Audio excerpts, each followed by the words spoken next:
Attention, please. Eastern Airlines Flight 19, now ready for departure. Welcome aboard the Walt Disney World Express Monorail. Now, ladies and gentlemen, we're entering the vacation kingdom of the world. There's enough land here to hold all the ideas and plans we could possibly imagine.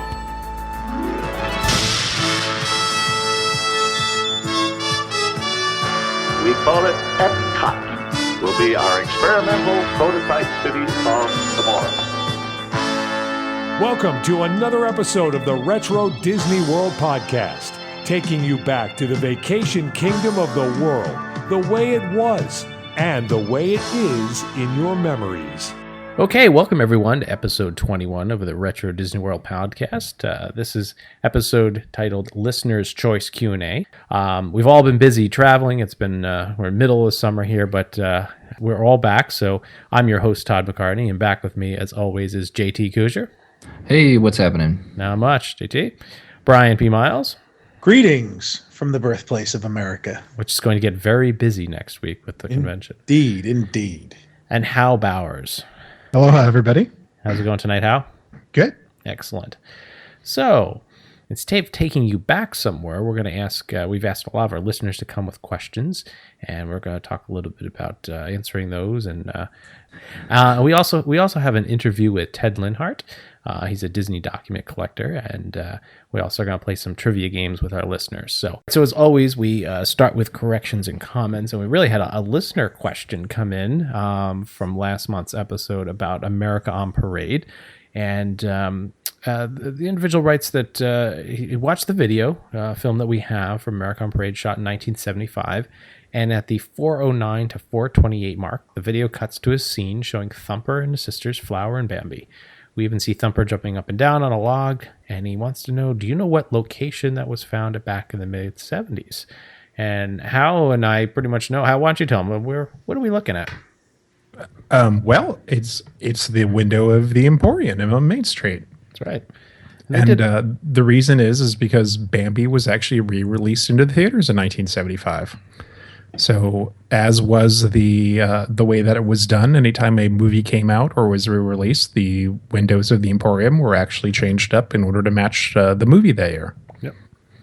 How often do they do it now? Is it more just certain films, or now it's just like a best of? Yeah. I don't see them do new windows anymore like they used to. Think about the time and money involved in all that. I mean, they were basic movements too. For those of you who'd seen the film, it's just a kind of a loop of Thumper moving up over a log and coming back down over a log. You know. Yeah, but still, there's a lot of engineering in it. Yeah, what I had heard, and this is one of those things. Like, I wish somebody could actually could tell me what this thing is. So, if anybody is out there listening and knows, supposedly in the department where they did the window displays, they had some sort of book from like the late 1800s or early 1900s of like different mechanical movements and how to do them. And they would basically just find like all these preset movements that were worked out in this book and then figure out how to apply them to the different movies. So they had this really neat old book that they would use, so they didn't actually have to figure out the mechanics of each time. They could kind of go to this thing as a reference and pull it and work out the mechanics from that, which that would be an awesome book to have. Because then we could all make these things in our own house. There we go. Yeah, we just sit here and craft our own water buffalo scenes, anything we want, right? Yeah, 3D print them and then make them move. Make them jump around, move. Yep. So, all right. So that was corrections and comments. As we said, this is going to be this is listener Q&A. So we asked all of our listeners to send in via email, tweets, Facebook, what have you, whatever method they want. So this is kind of like, JT, the mailbag was ridiculous, right? This is the mailbag episode, so you were overwhelmed and sorting and... Yeah, when you put a call out to say the whole episode is based on mailbag, it overflows easily. It even prompted Hal to go out and get us a new piece of software to share our questions so that we could do this more efficiently. I like it. It's pretty clever. We're becoming, we're out of the paper and pencil realm now. We're moving into the digital era. So totally. So we got a handful to go over before we get into our interview and prize pot and all that good stuff. But so JT, what came in? First one is from Scott Marchino. He says, or asks, did the original Journey into Imagination attraction ever have a gift shop at the exit? He seems to have a memory of a table full of Figments, a rack of Figment t-shirts, and as soon as I got off the ride, he doesn't have any pics, though. And he's recently seen pics of the Centurium that look like a lot of like my memory, so I might just be misremembering the two attractions, or the two areas. So what do we got on that one? Right. That one I can take.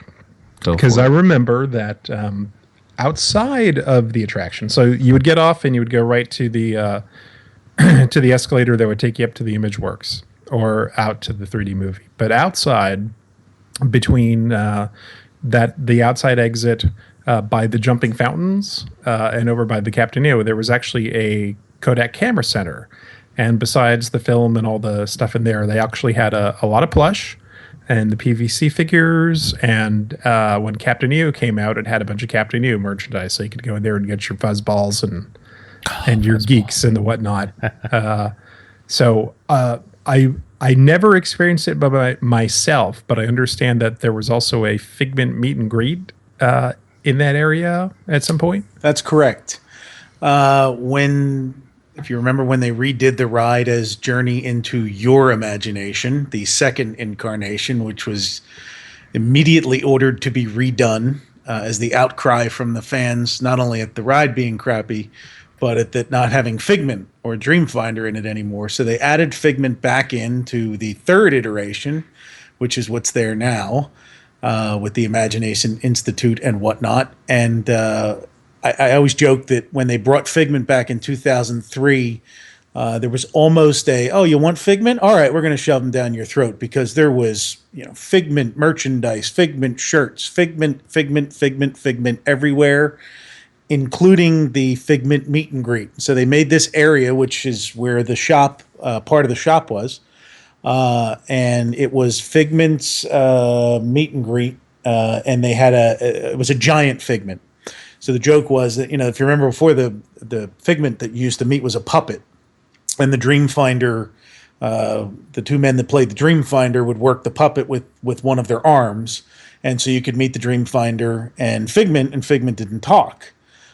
When they brought back the ride, there was no Dreamfinder anymore, so instead of having a little, 2-foot Figment or whatever Figment was before in terms of size, they brought back a Figment that was like 7 foot tall and stood there in full costume and did meet and greets in, I forget, I'm trying to think of what it was called. Figment's meet, I forget what it's called. They had a name for it, but it was just recently this year. It had been shuttered for years and years and years. I think they stopped doing that meet and greet a few years afterward. But they just this year did deconstruction inside that room and ripped down all the stuff that was behind Figment, because there was a really cool artwork and Spaceship Earth and kind of stuff behind them. So there were pictures online. Somebody had kind of peeked through a door or something, and they had started to demolish inside there. So for those maybe of you, something's coming then. Yeah, who knows? Well, something's upstairs now. Right. For those of you who, Brian, we're going to cover all this in another episode, but he mentioned Journey into Your Imagination, the short-lived version. We have a link to the ride video, which we'll include in the show notes. But if you guys want to how bad it was, check out to the 407 mark of the video when the camera pans to a woman sleeping in the car. They're going through the ride. It's great. It's absolutely great. So was it that bad? Just real quick, was it awful? I don't remember. It was a lot of dark. I mean, it was just non-interactive, and it just. Yeah, I mean, it's a lot of what you see now, but Figment livens it up. It was the same stuff, right? And so, like the elements that you'll remember. I mean, the ones I remember from Journey into Your Imagination that you still see is like the upside down toilet, right? The upside down house that became Figment's house. And the one that I thought was really cool and was glad they kept is the butterfly in the cage that disappears. Yeah, but there's these tunnels with these neon lights that are just kind of blinking. I mean, it's I can't even call it an overlay. It's just literally a journey into someone with no imagination. But as I racked my brain for the name, I just looked. It was just Figment's Place. That's what they called it. Okay, there we go. Come on over. All right. Now, JT, Scott had another question too, right? Yeah, we're going to stay in Epcot for his second question. He wanted to know did they ever project the outline of the continents of the world onto the outside of Spaceship Earth during the final fireworks show at Epcot Center?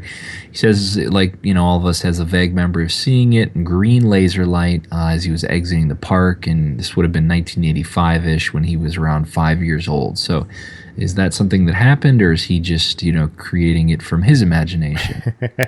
Well, I can vouch for that and say I was there in 1986, and I did indeed see the green laser outline of all the continents, like a spinning globe. They would pop that up onto Spaceship Earth after the end of Laserphonic Fantasy, as it was called back then. And they did it for a while, for a long time, actually. I think even to the Illumination years, and now I think the Siemens name is put up there instead. I think it's more of a blue. I think the lasers have been changed over the years. But do you know how long it ran, Hal? No, I kind of vaguely recall that all up into at least the early to mid 90s as well. So... Well, Scott, thanks for writing in, and Scott's appreciate those. Big fan. Always Epcot appreciate questions. Your input. Yep. All right, I think we got some more, right, JT? Yeah. Hence, this is the listener show. So yeah, Joe Lanza doesn't know if this qualifies as retro enough since it's from 1989, but that is right around our cutoff. Yeah. He says, do you know of any information on the 3D binaural sound stations audio recording at Disney MGM Studios, specifically why the listener's name is R.J. McBean? He swears he saw an image of the recording process in a book or a magazine once, but never came across it again. And now I recall, and this could be totally unrelated, but Hal was like the pioneer in recording this binaural audio stuff, right? Oh yeah, I was inspired deeply after. Oh yeah, it's all over it. After experiencing this attraction, I went and made my own sort of homebrew version of it.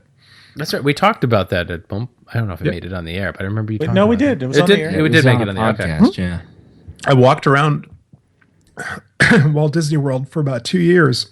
He's getting teared up with microphones. Teared up. It was Walt Disney Disney Studios. First family. We're referring to our opening day Disney MGM Studios episode that Hal was camped out at, right? That's right. No, that was big stuff. I do not know where the name R.J. McBean comes from. I have did some searching to try to see what I could find out about even the voice talent, and I found one name for the person that played Flavio, but I have not been able to locate much information yet. I will continue to search for this because it is a big deal. I want to say it was done by an internal team at Disney. And eventually that same team went on to work on Alien Counter and the 3D sound for that. And that, I believe, was actually recorded in Orlando in the facilities here. But I'm assuming that that would have been recorded out in California. So I don't know, but I will keep looking. All right. Thanks, Joe. Appreciate that. But yeah, check out that episode too if you're interested in that early first week of studios, right? Was that you were the first day technically? Yeah, it was the first. Yeah. Next question I have is from Merrill Mann. He starts off by saying he was reading the book Reality Land, and I'm not sure. Did any of you guys read that one? Yes. Okay. There's reference in there to Roy and a few others living at the Bay Hill Cottages during construction of the park. What do we know about that? Is it something that's, well talked about, or what do you got on that? Brian, why don't you start with what you know, and then we'll... Okay. So from William Sully Sullivan, Disney Legends book, he talks about them, little precursors so that you know why he's involved. Sully worked for the company since the 50s, Jungle Cruise, worked on the 64 World's Fair, worked under Dick Nunis at Disneyland. Then they decided to send him to Florida when they were building Walt Disney World. His first assignment down here was they were going to put him in charge of the Hilton Inn South. And at the time, as we've referred to in prior shows, There were no hotels. There was nothing within a 10-mile radius of Disney World property except for the gas station convenience store that Hal's going to tell me the name of because I forget. Oh, that guy's corner? Yeah, Somebody's yeah. Corner? Yeah. Anyway, they rented the Hilton Inn South for a period of 18 months before they were done building the Polynesian and the Contemporary. They rented it from the guy that owned the Hilton Inn South so that they could train Disney staff, including Sully, on how to run a hotel because Disney had never been in the hotel business. So, long story short, they were putting some people up here. There was one other hotel around called the Gold Key Inn, which, as you can imagine, was probably not the most luxurious of places. But they wanted to get additional locations, private homes for a few of the executives to stay in. So they bought 5 of them. I'll let Hal give a little bit more of the detail there. But they bought 5 of them. The 3 people that had permanent houses were Roy Disney, Joe Fowler, Admiral Joe Fowler, and John Hall, who was the original Disney World contractor who eventually got fired. And then they had 2 open houses to be used by anybody else who was shuttling back and forth between LA and here. And Sully tells the story of how they used to send the chefs out from the hotel to cook for the executives there, and that they used to send the hotel maids over there all the time to do that, to clean the places and get them ready for the executives when they were in town for these 5 places. And they were, I don't know how far away. What'd you say, 5 miles, Hal, maybe? 5? Yeah, they're very close, actually. Yeah. They're right off of the Papua Island. And so the last piece of the Sully story is that Disney did not ever have, according to Dave Smith, the Disney retired archivist, they never had a lease for the Hilton Inn South. Apparently it was a handshake deal with the guy that owned it. And he handed them the keys and let them run it for 18 months. And there is a letter in the Disney archives of him complaining about them sending the chefs and the maids and everybody else on his dime, on the hotel's dime, to cater to these executives. And he calculated the loss of operating capital of $50,000 for all of the money and time wasted on the Bay Hill Cottages by hotel staff. And he was not too happy about that. So there's your story, and Hal's got a little bit more information on the deeds and what happened to them. All right, so this was one of since we did this episode, this is one of probably our first ones where we started to work out the logistics of where these cabins really were, right? Right. I think that was our second or third one. I was like, okay, I'm going to finally get to the bottom of this and figure out where these damn things were. So I spent a little bit of time hitting up the Orange County Property Appraiser's website, and I have actually managed to locate the 5 houses exactly so that way we know precisely where those were.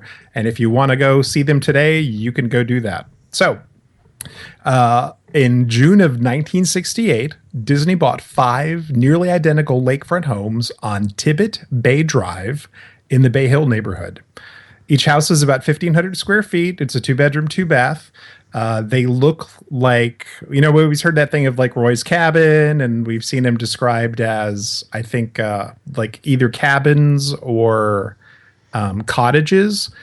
They look like very typical late 1960s, early 1970s houses. They're just not anything super spectacular. They just look like a very normal house.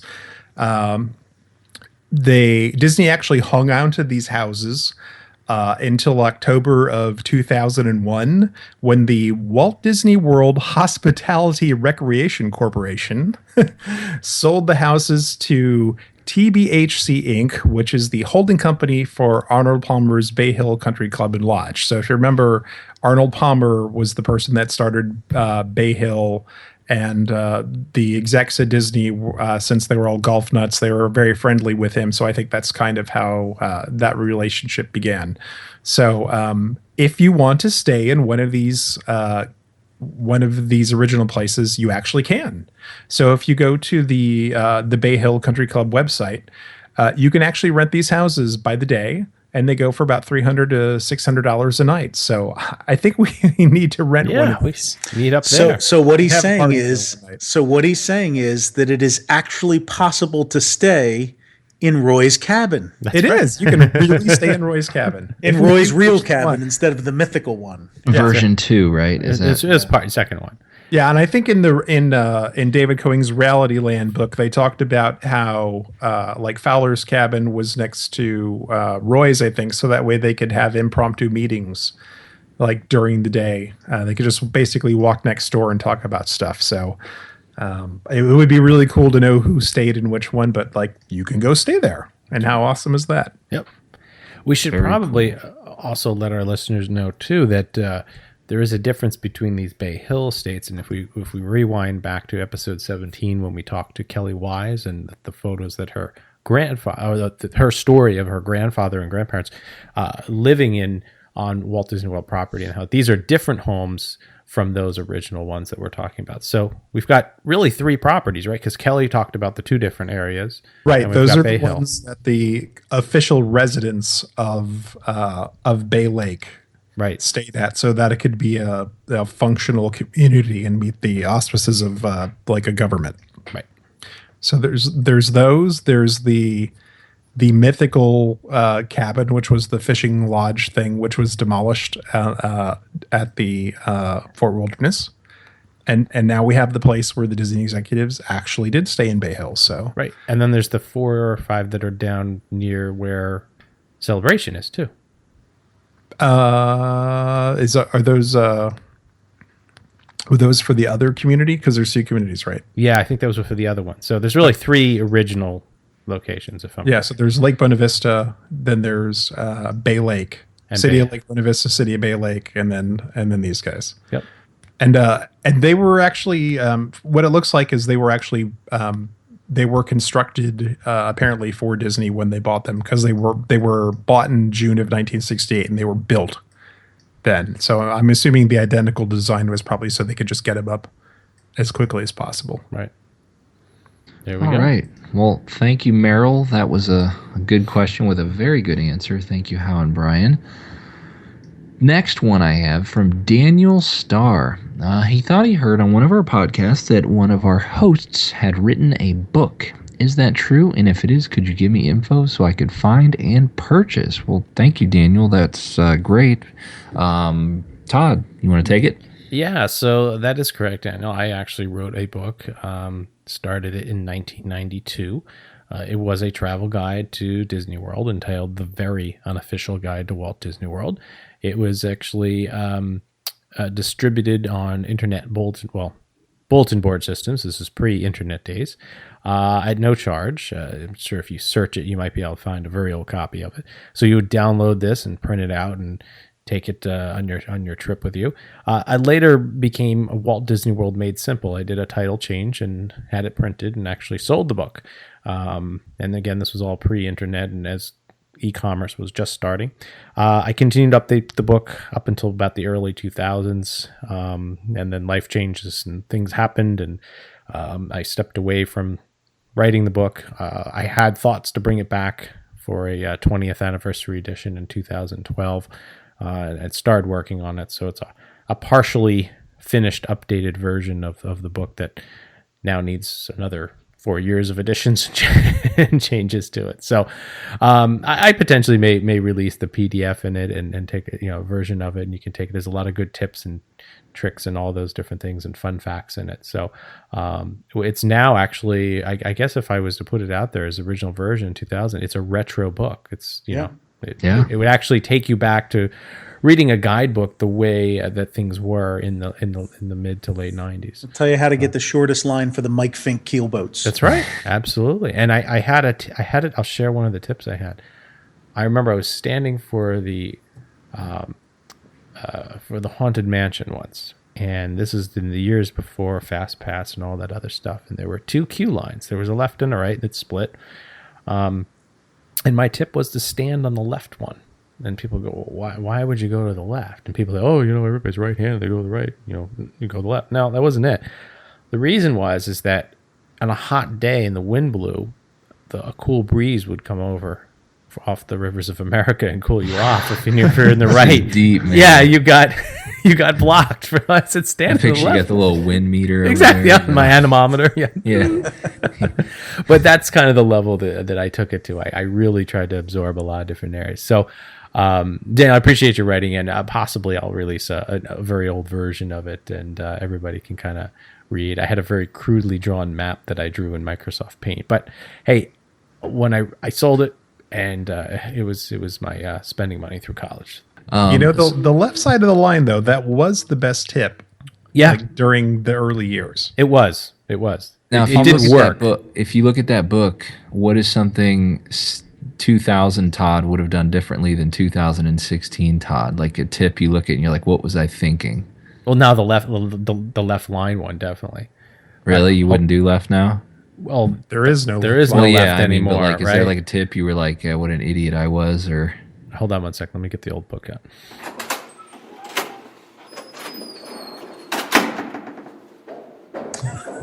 splice this in.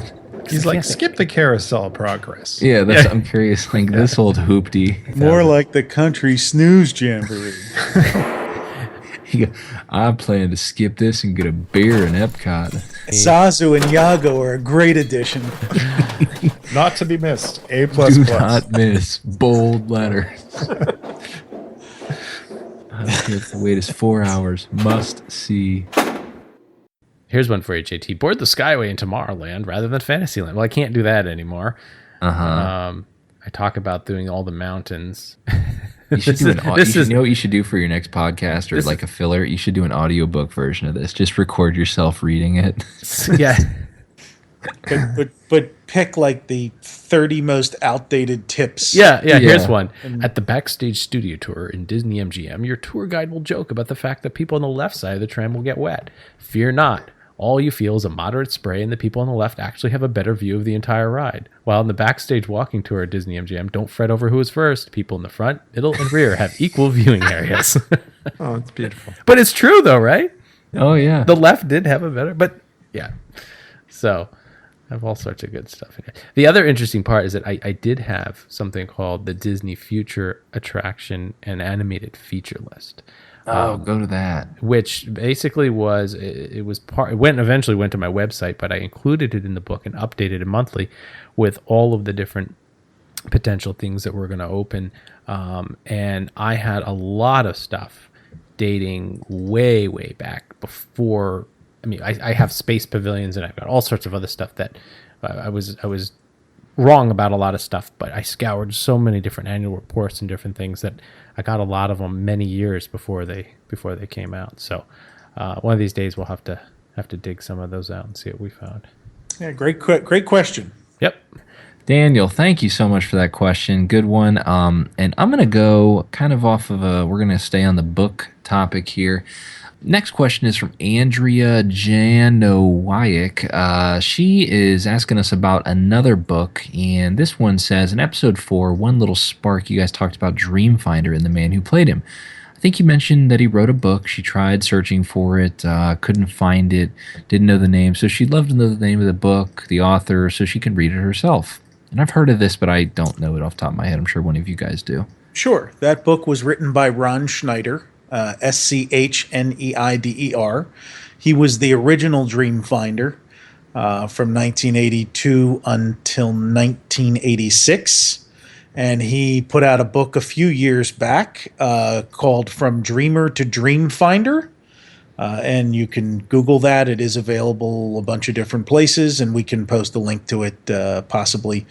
But it's a good book, and it actually deals not only with some anecdotes from his time that he worked for Disney, but he also went over to Universal Studios when they opened in 1990. And he's got some good... He actually was one of the original guys that wrote the Blues Brothers show that they still run today. So there's a lot of interesting stuff there. And he talks a lot about themed entertainment and what works and what doesn't, and the mistakes that they make now in the parks with a lot of the stuff that they do. And if you've ever been to, for example, Fantasmic and the all of the pre-show stuff that they do, like the hula hoop contests and other things in the audience, he tells you why they shouldn't do that kind of stuff. So it's interesting, and I recommend the book. Cool. All right, very cool. He was one of I think the opening crew of the Monsters Inc. left floor too. That is correct. That was one of the things that he did, and he tells a story in there, and I don't remember which anniversary it was, but there was one Magic Kingdom parade on one of the anniversaries where he got to ride down Main Street USA as Dreamfinder. And I don't remember which the occasion was, but I think it was the 15th or the 20th or whatever. It might have been the 20th, but whatever it was, he does tell that story in there too, which is really neat. That's cool. Because the crowd was audibly gasping when they saw, it's the Dreamfinder, Main Street USA. It was so. I would still gasp if I saw the Dreamfinder today. Absolutely. Anywhere. Right. Even at the grocery store. All right. Well, thanks, Andrea. Appreciate that question. And hopefully we'll put a link on that, but hopefully you can track down that book and enjoy that read. All right. Another name popped up we've gotten some emails from in the past. Aaron Davis writes, do any of you guys remember the anniversary cakes that were on display in the parks? He's not referring to the 25th neon frosting Cinderella Castle cake. Let's see. He says, although I was there for 97 and at that time didn't think it was all that bad. He did find it weird, though, that the back of the castle was not all pink. He's referring to the ones they had on display near the front gates. I was there for the 15th anniversary in 86 and the 20th anniversary in 92. I don't remember there being a giant cake for the 20th, but I remember one at Epcot for the 15th. It was in front of Spaceship Earth and was in the shape of the Horizons building. Anybody have something on that? This is crazy. We all probably have something to pitch in. Yeah, really. I know they did excited. Them for Epcot. I know they did them for 5, 10, and 15. Yeah, and I remember 15. I think 15 was the last one. Just a cake sitting there out in the Florida sun. It wasn't a real cake. It was right. Yeah, it was some sort of. It was this big cake. Yellow pyramid type thing. Yeah, I'm picturing Godfather, like they walk around and show everybody the cake. The 5th anniversary one, they had a Chevy Cavalier with it because they were giving away, I think it was a car a day. The 15th, they did the same thing too. Absolutely Yeah, right. Yeah. Well, it was the 15th at the Magic Kingdom and the 5th at. That's my recollection. 86 for the 5th outside of, or 87 for the 5th outside of Epcot. Right. They had the car there. Yep. And the prior year, I think, which was the 15th at the Magic Kingdom, they had the same promotion. Interesting. So there were cakes, and there was one at the Magic Kingdom too, where it was set up where the partner statue is now. Yeah. Oh, really? just another a cake of what? What was that one? Fake, just a weird layer cake. Yeah, they always. I mean, other the than thing that people forget about the partner statue area is that for many years that was just a low planter, like a 1 foot high planter with some like geraniums and stuff in it. There was nothing there for a very long time. So yeah, and they did, just so you know, JT, so you don't miss out here. They did actually have giant actual cakes on the actual birthday. They would have like giant sheet cakes and hand out pieces of cake to people. And like, when I say like giant normal people. Cakes, no, they picked the abnormal ones out of the No, I mean, like, it just wasn't like a corporate party or something. Like, if I was in the park that day. Yeah, if you were there that day and you were there for whatever little ceremony they did, they would then have this giant cake. And they would have, in fact, Guy Selga, at Guy Selga on Twitter, has a cake wrapper from one of them at Disneyland's, one of Disneyland's or Disney World's, actually has like the little paper fold that they would throw your slice of cake in and hand it to you. No kidding. So yes, and there were these giant, like house-sized sheet cakes. Hand out slices of cake until they were gone. There was a giant cake with Walt's face printed on it that they gave out at Disney MGM on the 100th birthday. Was that? I think I have one that tops you. 1986. What Epcot Pavilion opened in 1986? It's Living Seas. Right. And did you know they made a cake for the fish? And Mickey was under the water. Check out this picture. We'll add this one. I have seen this photo before. Isn't that crazy? Oh my word! Yeah. So there it is, a fish underwater cake. Look at all the people in the window behind too, just staring out. What's the cake made out of in there? That's fish food. Fish food, Coral. yeah, friendly fish food. You know, this just looking at this 15-year logo, we're going to have to do an episode just on the 15-year party, because it was really cool, all the different merchandise and the ticketing system that was set up then with the automated winners, and we can talk about all the different prizes. Yeah, that was amazing. the first giant Eisner promotion too. Yeah. You know, he had been in charge for a couple of years, and that was the first big anniversary. So it was brilliant too. Yeah, they blew it out. Yep. Yeah, it was really good. So there we go. We can have your cake and talk about it too. There you go, Aaron. Thanks for writing in all the cake stuff. I learned just as much as you or remembered. That's insane. Cakes for everybody. Cakes. They never did pies, though. No, I'm sorry. The Powers family did their pies. Next question from Anthony Violante. Hopefully I said that right. This is a good one because I do remember this. Hope you guys can help me trying to track down, if it exists, an audio file of the old Welcome to Walt Disney World Resort loop that they used on the AM radio stations as you were in the Disney area. So like you'd pull in, turn your radio on, you'd hear that audio recording. It says basically it was similar to what you would play on the monorail, but it would tell you the park hours to Magic Kingdom Epcot, highlight events that day, and remind you, don't leave your pets in the car. So can we help Anthony out? Partially, yes. So I don't know if any of us have any full-length recordings. I think we have all heard snippets of the recordings over the years, and the outtakes. There are outtakes circulating of Jack really screwing up. Yeah. There's a bunch on Mouse Bits. Is he cursing like Orson Welles or? It was Jack Rather, right? Did the original ones? I thought it was. Who did I just say? Jack Wagner. Yeah, Jack Wagner. Jack Wagner. Jack Wagner. Jack Wagner. Jack Rather. Sorry.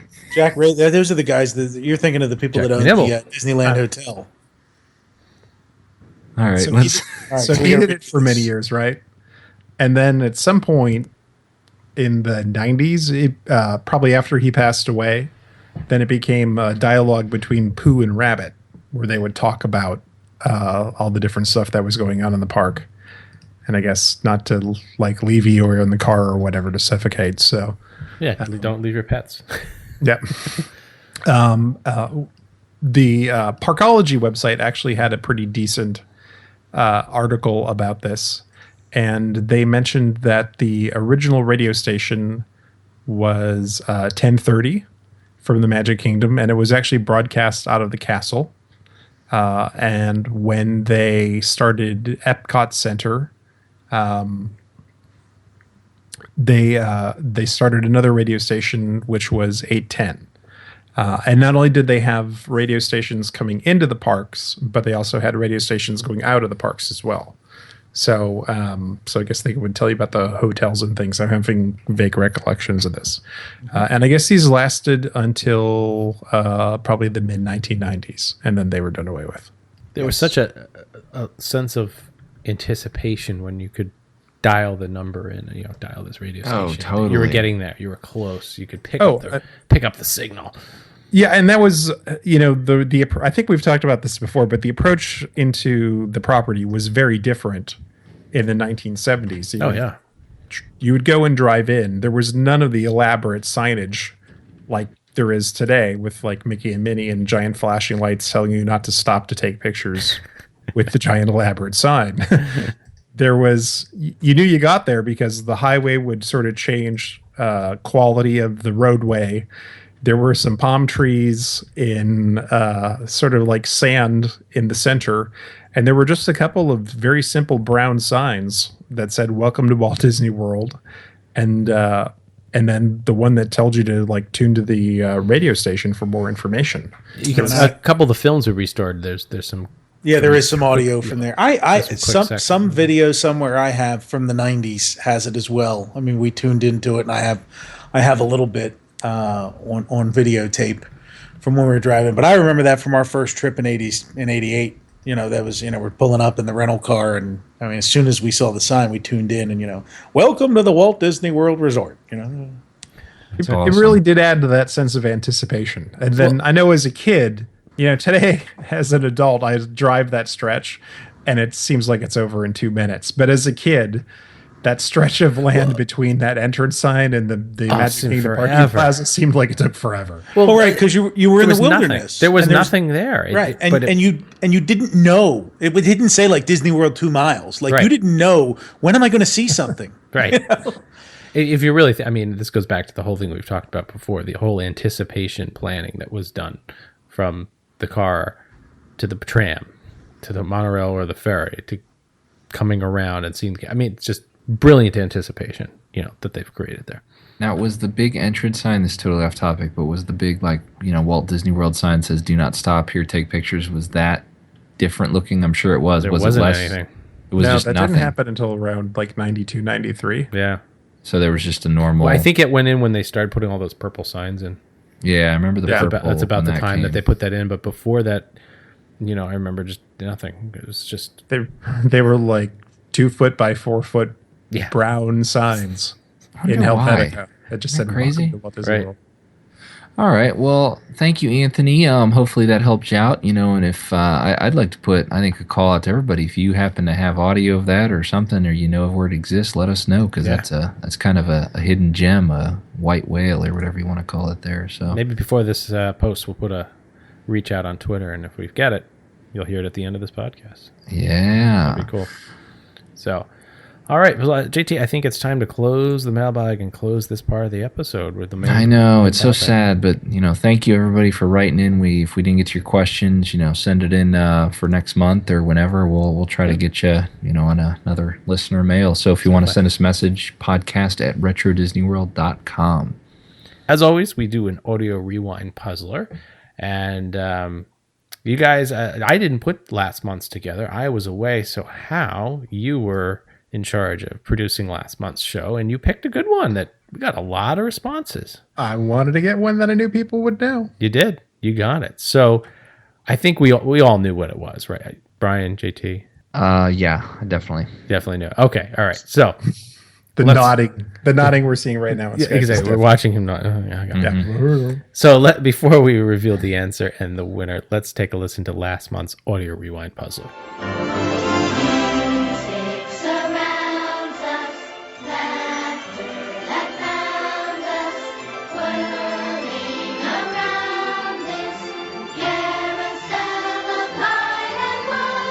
All right, so if you guessed the music from Spectrum Magic, you were correct. And this month, as always, we have a winner. We'd like to congratulate Christina Farragon.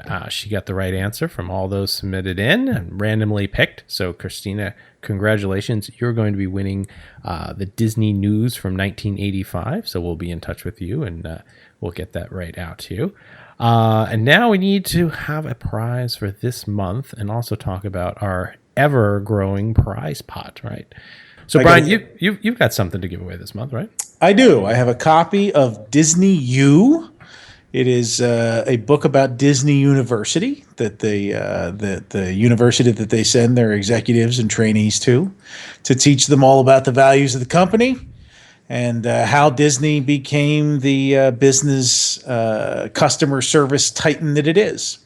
So it's a recent book. And it is brand new, and it will be in the hands of the person who can guess this month's audio puzzler.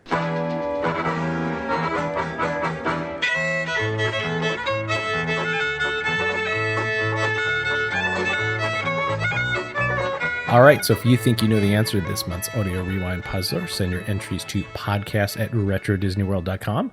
All correct answers will be entered in to win the prize that Brian just talked about, the Disney U book. And we'll pick a random winner from all correct answers. And don't forget, even if your answer is incorrect, you will be entered to win the ever-growing prize pot. We will pick a random winner in December 2016. So for this month, please have your entries in by August 15th, 2016. Now, for the prize pot, JT, you got the list in front of you, right? It's huge. I do. Let's go over it again, and then we're going to add something else onto it. All right.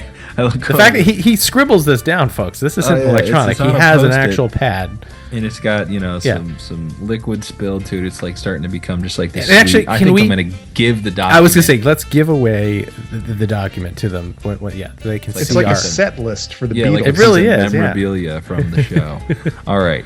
In order, we have an Orange Bird yo-yo, the World of Motion brochure, a golf resort golf bag tag, the Epcot salt and pepper shakers, the Walt Disney World glass candy dish, the Tomorrowland manual, and the 1984 mint copy of Disney News. And now we're ready for the next item.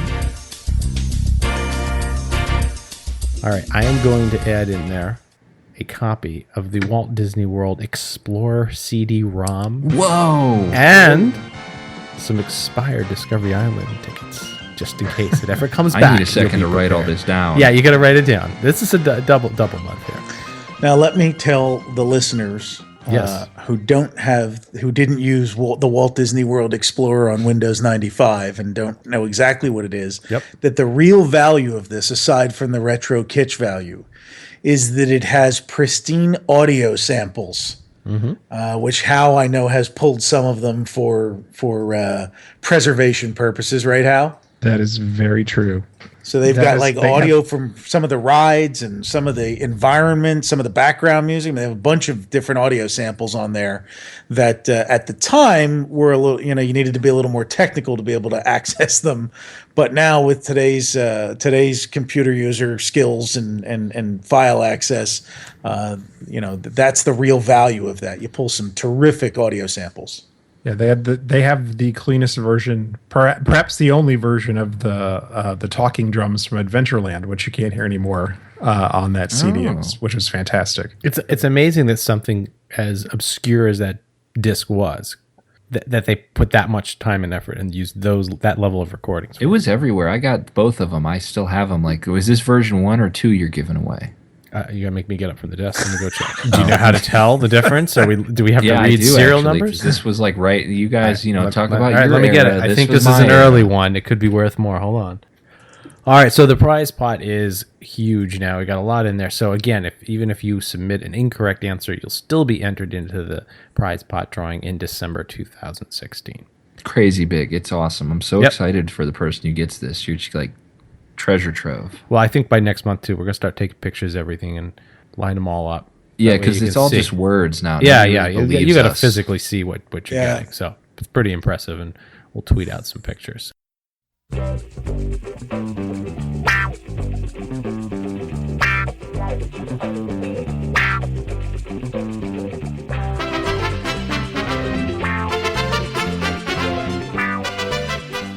All right, so we're going to play a little game with our listeners, and what we have is 7 questions that we had a number of different listeners call in, and we asked them those 7 questions, and then they were also able to pick a bonus question.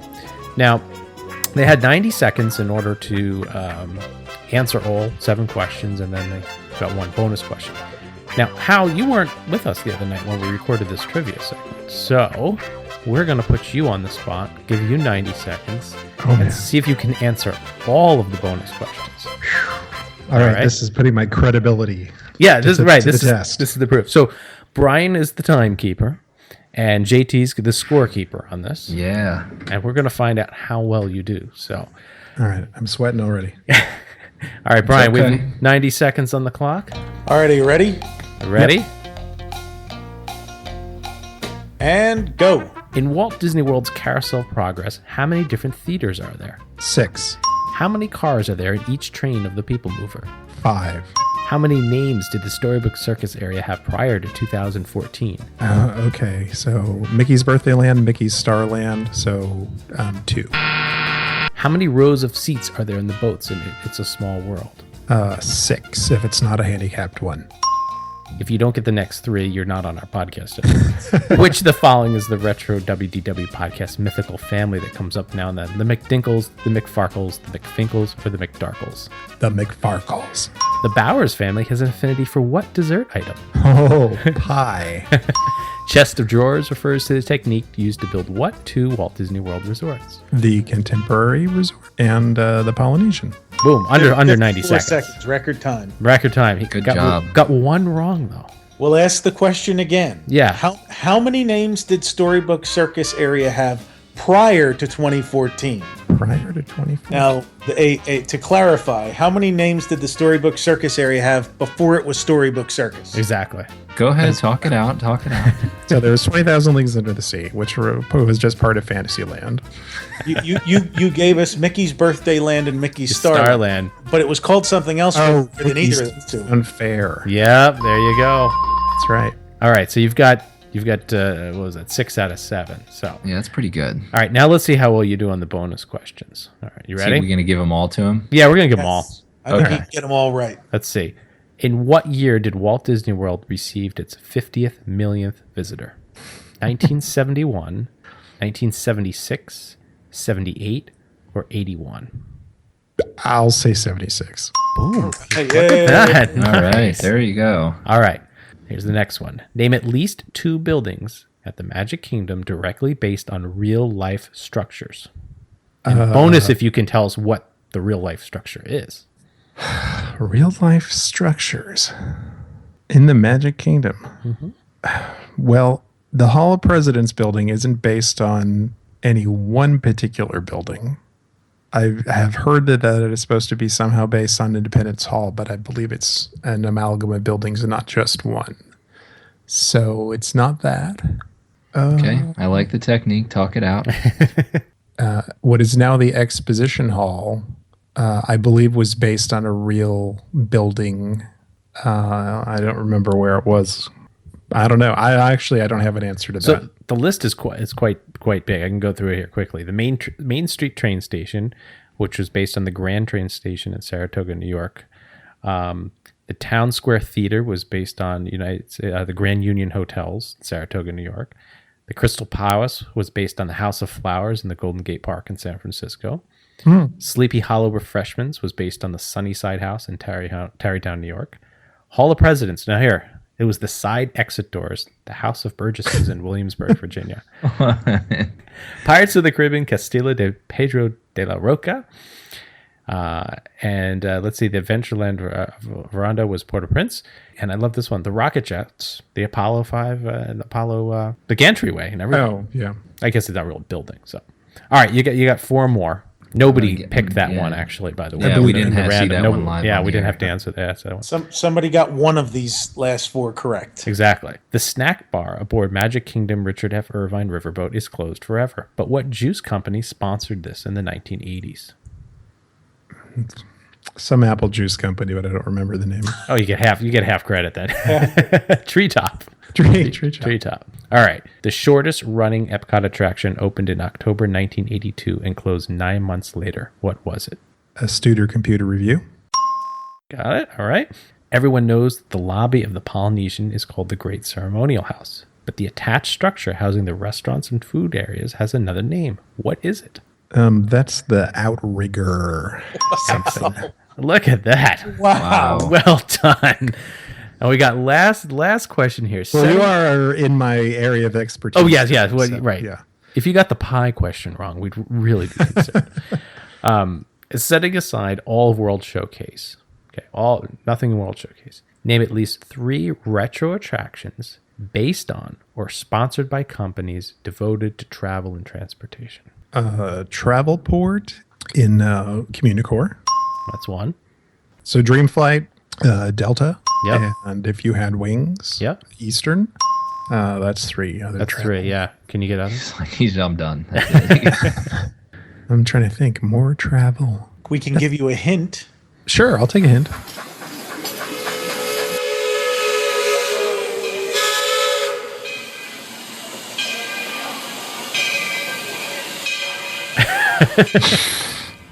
Oh, you told me this, Todd. I didn't remember this, that the Main Street train station was sponsored by like Amtrak or somebody. The Amtrak Auto Train. There you go.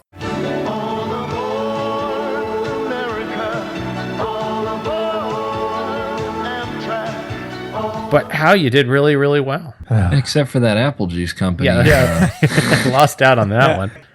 So again, what we did is we had a number of different people participate. We're not going to bore our listeners by having everybody listen to the same, different people answer the same question over and over again. But we do have 3 winners. JT has them here. We're going to unveil them. The winner, first prize, is going to receive a 3D printed People Mover car that we're going to print out for them. That's awesome. Yep. And we're going to 3D print out some Epcot logos for the second and third place. So drum roll, and JT, take it away. Who won? Who was the number one trivia answer? Number one winner with the most correct responses, Stephanie Ween. Great job, Stephanie. Came in with a positive attitude, lots of fun on the phone, and you did good. Second place winner, Nicholas Sweeto. All right. And our third place was Brett Pritchett, who came in, I think he just got in, slid in at the very end to answer some questions, didn't he? Yep. So we'll have to add in that all of these people, we gave everybody a chance to submit their phone numbers and everything, but that we really kind of called them on a whim, caught them off guard, and ran them through the same ringer that Hal just went through. So congratulations to Stephanie, Nicholas, and Brett. Appreciate joining in, and congratulations once again.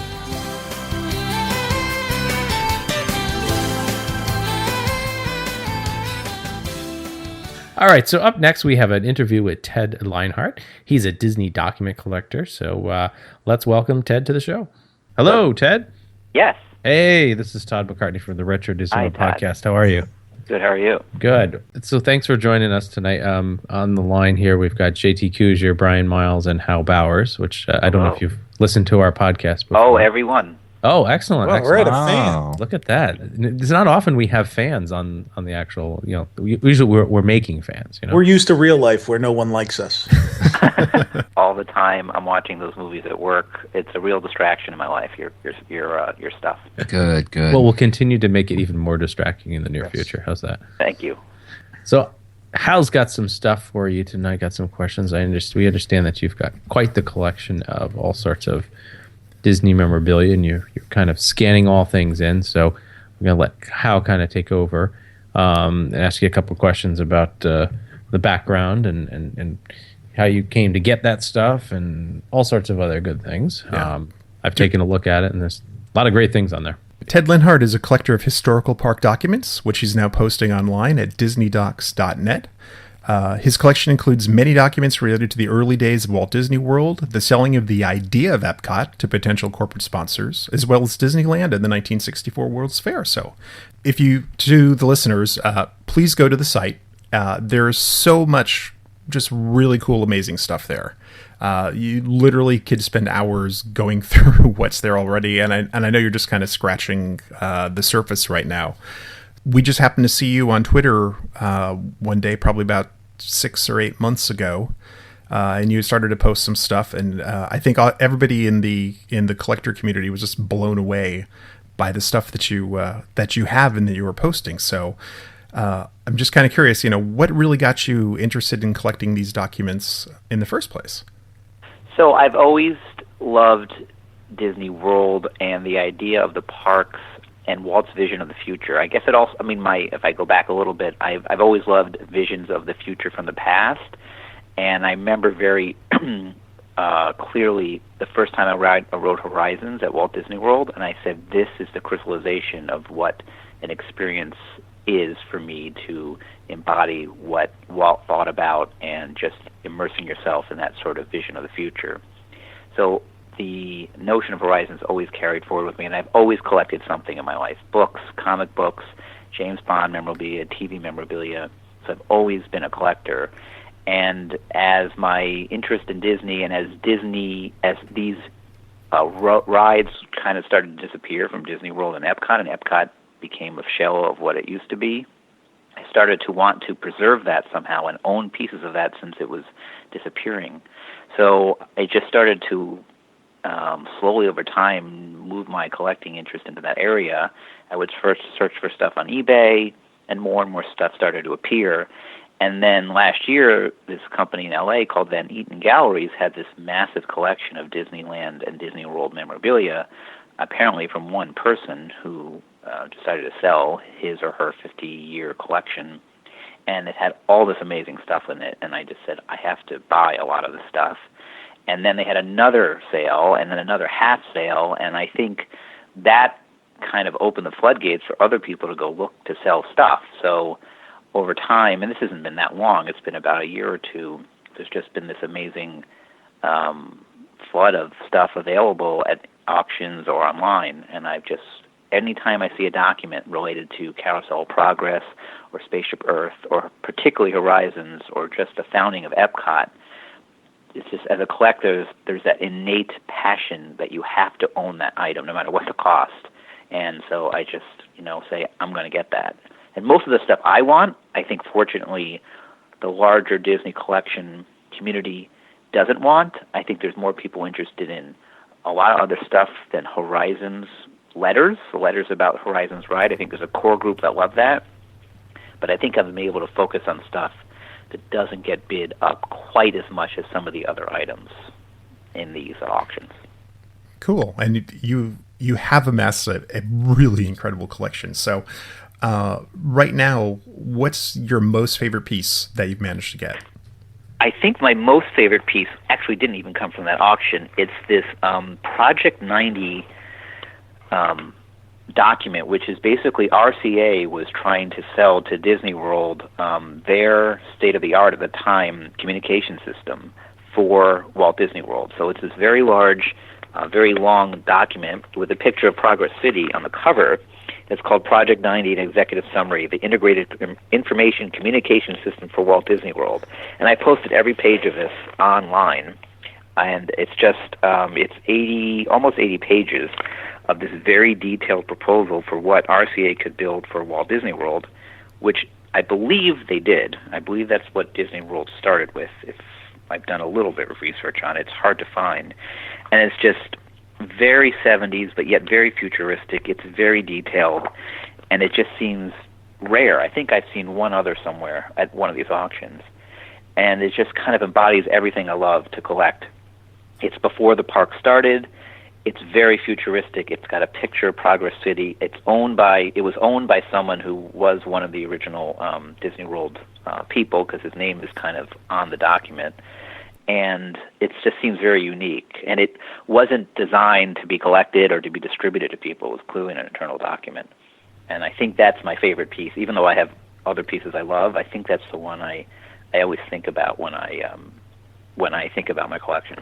That's cool, yeah. And we know from a little bit about RCA's work with Disney, and they did do a lot of stuff, and they were supposed to, actually they provided the first computer systems. They had, I know, a communication system within the hotels that would do closed-circuit television, and allegedly you could actually check out of your hotel room on your TV in 71, which, where else did you see that anywhere, so... And that's maybe documented in this manual. This manual is dated 68, but that sounds very much like the stuff this proposal is. That's cool. They really were doing state of the art stuff back then. A lot of people forget about that. So, what is the most surprising thing that you've discovered with the documents that you've collected?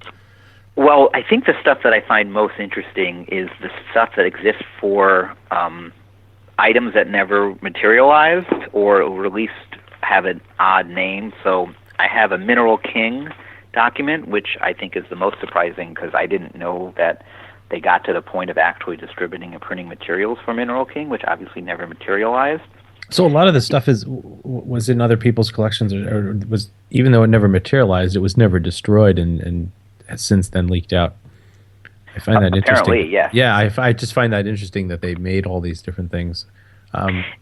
Did you find attraction stuff as well in that same category? I have seen them for sale. I think they, I just think they went either higher than I was willing to pay. Yeah. I feel like I have seen some concept art sketches for somewhere out there. Maybe it's on eBay or some other dealer has it for some concept art. Maybe Herb Ryman concept art for either a land. I think there's something for either a land at Epcot that was never developed or a ride.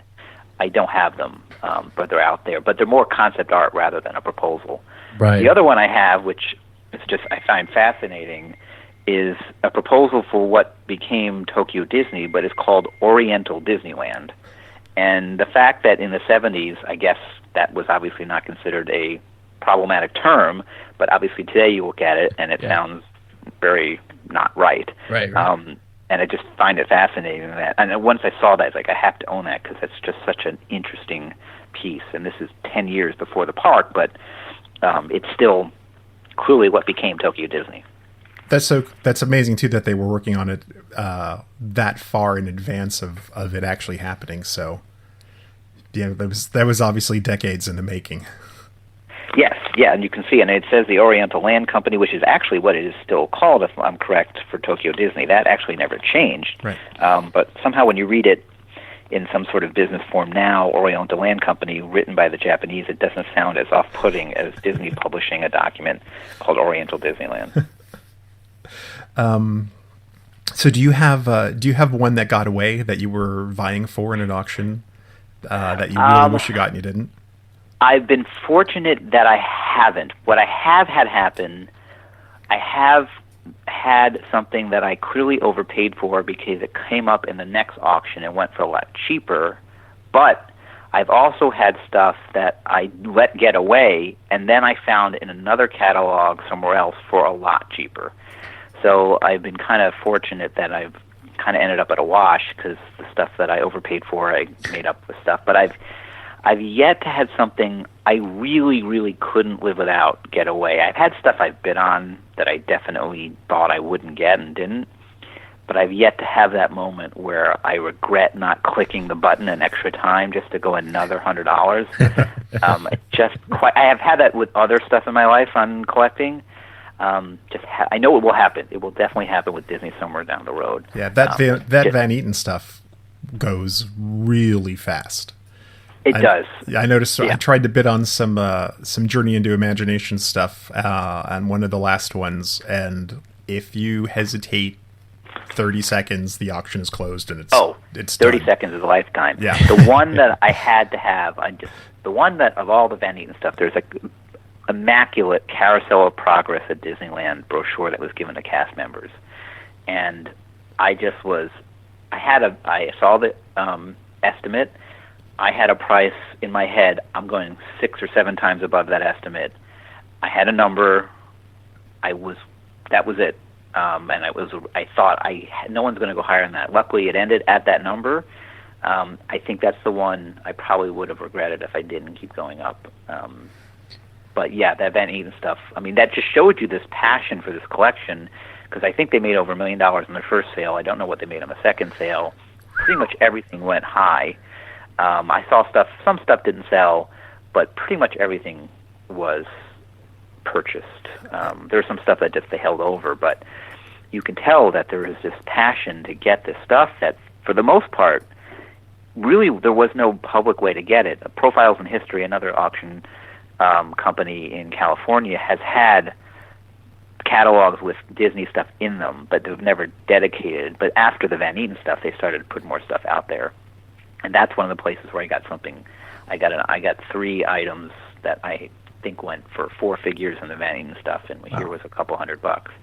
So I have a feeling we're just going to see people digging in their attics and finding stuff and putting it up for auction over the next year or 2. Well, and I think some of those executives are obviously aging out. So either they're to the point where they want to just clear out stuff, or they've unfortunately passed and the families don't have any want to hang on to it. So yeah, I think we're going to see a lot more of this stuff coming in the next 5 to 10 years.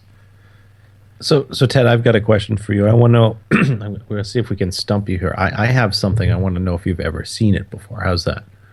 Great, sure. All right. So we all know the souvenir guidebooks, and we all know the 1970 preview edition. And of course, if you're really on top of things, you know about the 1969 complete edition about Walt Disney World, which had all the concept. So I have one that actually has a corporate note attached to it with the original paperclip. It's a note from Pete Smith. It's a generic letter. It's not hand signed. But I was just curious if you ever saw one with the actual note attached.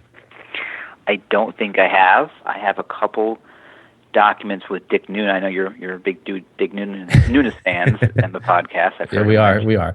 I don't think I've seen one of those. No. All right. Well, how about we'll get that scanned in so you can get on your site. How's Yes, that? I'd love to see it to see what it looks like. I was shocked when it came with it on there, the original paperclip, and even has a little bit of a rust stain where the paperclip has lived for nearly 50 years. Yeah, I do have some documents where you do find that it's got notes from people in them, and same thing, the rust paper clips or staples that are really rusty too. So it seems like some of this stuff just gets really well preserved, and people put in a file, and they somehow save them, and they end up being well guarded for a while. Right. If we're giving anything away by asking this question, feel free to not answer it. But do you have a holy grail that you're out looking for right now? Not something I'm aware of. I think it's out there, probably. I would love. There was a letter that Walt did. So I have a Walt Disney letter that he signed, and that's obviously a little bit of a different field. But I do have a great Walt Disney letter where he talks about a television show and how somebody complained about the violence, and he said, "You're right. The violence of this show doesn't really stand for what Disney stands for," and it's a great letter. There was a letter I found that I was debated over, and by the time I wanted to get it, it had been sold. It was from a dealer, where he was writing to Monsanto and congratulating them about their house. This was before House of the Future got to Disneyland, but he was congratulating them and noting the interesting House of the Future that they had created. So I think a holy grail, and I do have another letter, a Disney letter, where he thanks a reverend thanked him for getting him tickets to the park, and he writes back and says, "I'm glad you had a great time." So I think a holy grail would be a Walt Disney letter talking about either the Carousel of Progress or the 1960 World Fair, House of the Future, or the submarine voyage. Or wait, did he die before the submarine voyage? He wasn't alive then, was he, during the submarine voyage? No, he was, because he was. I think there was that thing of him being proud of having the 8th biggest submarine fleet in the world. So one of those. So a Disney letter talking about a ride or an attraction to the park that I really am passionate about. I think that would be the holy grail. If there's an object out there or a non-Disney signed item, I haven't come across it. I've definitely seen stuff in catalogs that I would love to have owned. There was a big Haunted Mansion manual on how to operate the Haunted Mansion, which was really cool. It went to $6,000, $7,000, $8,000, something like that, and I wasn't obviously going to do that. But I've yet to see something where, or I'm not aware of the thing out there that I know exists. A lot of the stuff I bought, I didn't know I was looking for. I just looked at the catalog and said, "Oh my God, that's so cool!" Like I never would have said, "I want to find the Oriental Disneyland perspective." I just didn't know that was a thing. So that's also what's really fun about this hobby is I don't know what I'm looking for. I stumble on it, and that's you have that moment as a collector where you're turning the page of a catalog, you go online and you see something and your heart starts to race really fast, and you say, "How can I own that item? I need to own that item." And if you know it, going to look for it, it actually kind of takes that thrill away. And then you shop around, and it's hard to even Google. I don't even know what I would Google or search on eBay.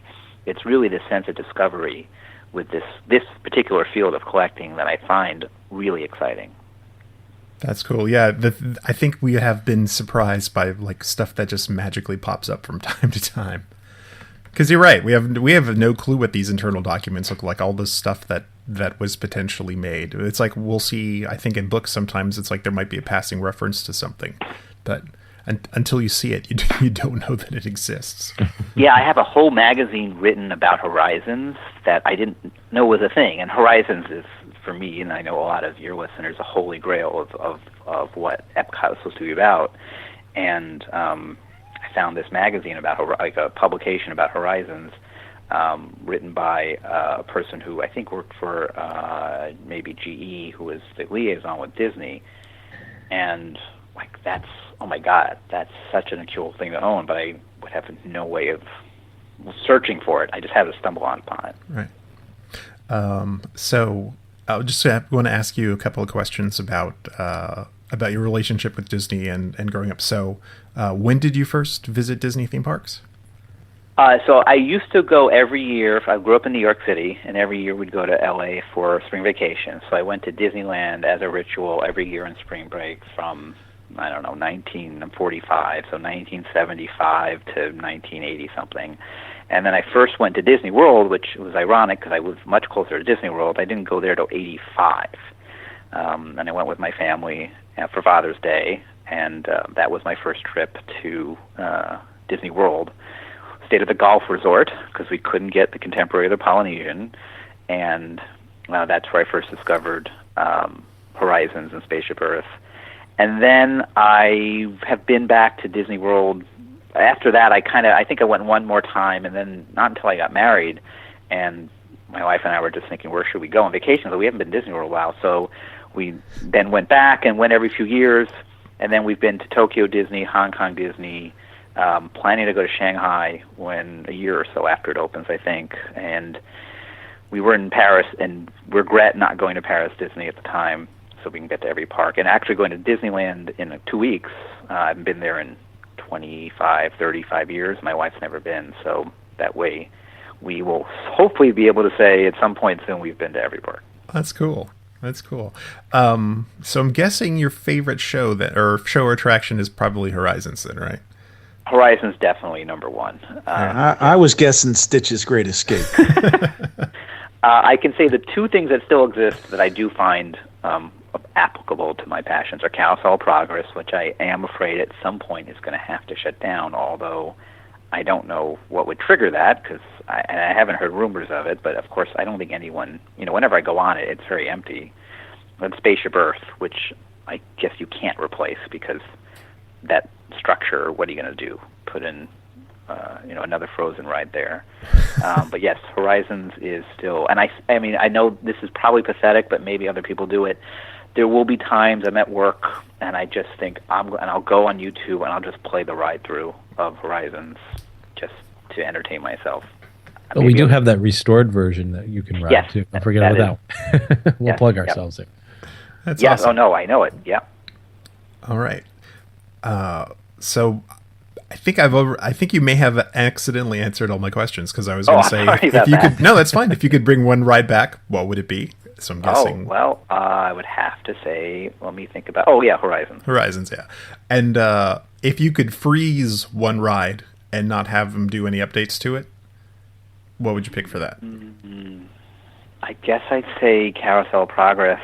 I think Spaceship Earth is okay to update as long as it's still Spaceship Earth. So I would say Carousel Progress. I don't think that needs to be updated. I know they did it a couple times. Yeah, you've gotten your wish. They haven't updated it since like 1995. So yes, yeah, it's already frozen. And I think I've been there twice where that video game is not working that she's playing at the end, and there's it says the end, or the game over on it. While like as soon as you turn into that part of the ride, it says game over and it's not working. The laser disc that powers it was probably skipping.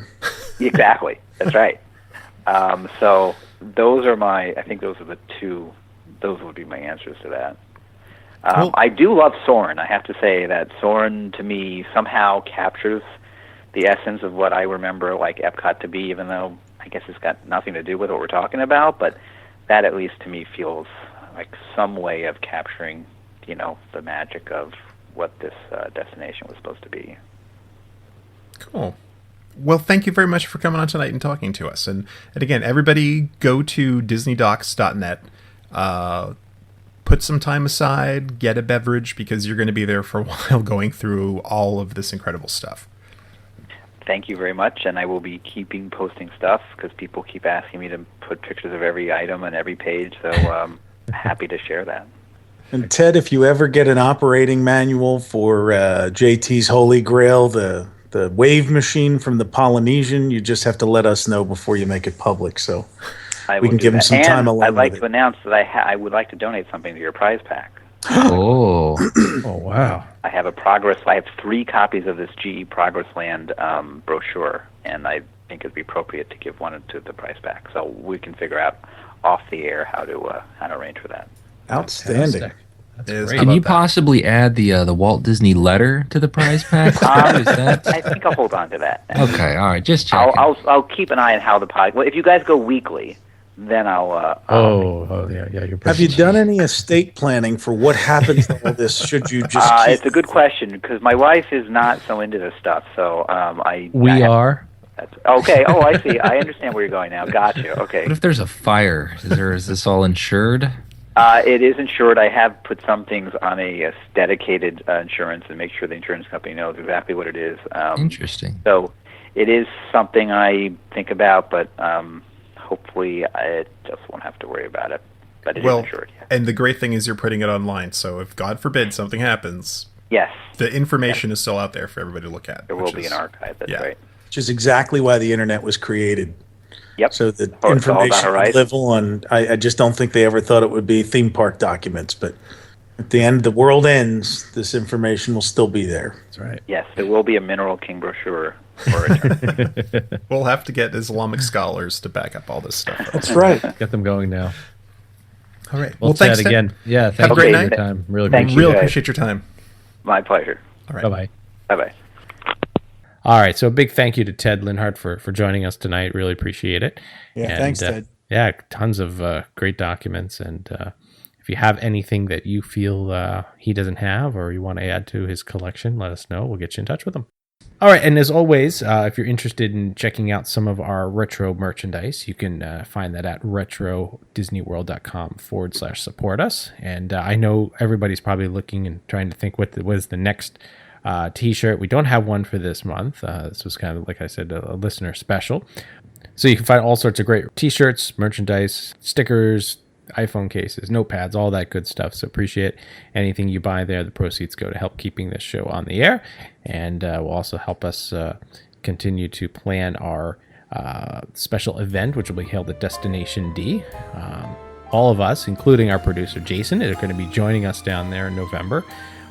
And I think by next month, guys, we should be able to reveal more details, right? Or doing a little. I hope. I'm dying. You want to know what we're doing? I want to know exactly. I'm getting my captain's license for this. That's all right. I'm going to say as I'm going to get precursor. We'll get some hats too. How's that? We'll get some hats. For aye. That's right.